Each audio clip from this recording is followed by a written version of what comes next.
It's time for Trivia Tracks with yours truly, Price Robertson. Sponsored by Beth Smith and Edward Jones and ProMed Ambulance Services. It's important to keep in mind that Henry Ford was known for more than just revolutionizing the automobile that middle-class Americans could afford and developing the assembly line technique of mass production. He was an avowed conspiracy theorist who drew on a long tradition of false allegations against Jews. Ford claimed that Jewish internationalism posed a threat to traditional American values, which he deeply believed were at risk in the modern world. Part of that legacy includes the funding of square dancing in American schools because he hated jazz and associated its creation with Jewish people. In 1920, Ford wrote, "If fans wish to know the trouble with American baseball, they have it in 3 words.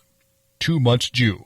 2 years earlier, Ford purchased his hometown newspaper, the Dearborn Independent. A year and a half later, he began publishing a series of articles in the paper under his own name, claiming a vast Jewish conspiracy was affecting America. The series ran in 91 issues. Every Ford dealership nationwide was required to carry the paper and distribute it to its customers. Ford later bound the articles into 4 volumes entitled The International Jew, the World's Foremost Problem, which blamed nearly all the troubles it saw in American society on Jews. The Dearborn Independent, which began running in 1920, averaged around 70,000 readers. Ford is the only American mentioned favorably in Hitler's autobiography, Mein Kampf. The latter regarded Ford as an inspiration, as he told a reporter for the Detroit News in 1931, 2 years before he took control of Germany. Historians say Hitler distributed Ford's books and articles throughout Germany, stoking the hatred that helped fuel the Holocaust. While these articles, which were denounced by the Anti-Defamation League, explicitly condemned pogroms and violence against Jews, they blamed the Jews themselves for provoking them. According to some trial testimony, none of this work was written by Ford, but he allowed his name to be used as an author. Friends and business associates said they warned Ford about the contents of the Independent and that he probably never read the articles, but he claimed he only read the headlines. On the other hand, court testimony in a libel suit brought by one of the targets of the newspaper alleged that Ford did know about the contents of the Independent in advance of publication. A libel lawsuit was brought by San Francisco lawyer and Jewish farm cooperative organizer Aaron Shapiro in response to the anti-Semitic remarks, and led Ford to close the Independent in December 1927.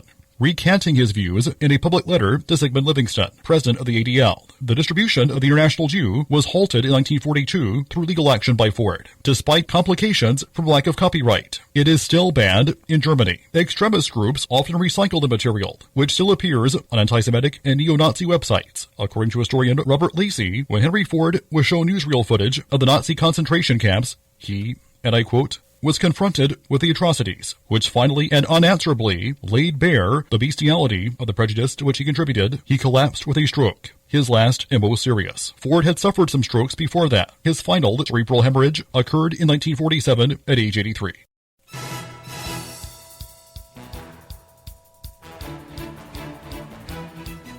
Till next time, I'm Price Robertson.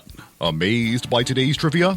Then join me for Trivia Tracks weekdays at 6:45 on Everybody's Country Y95.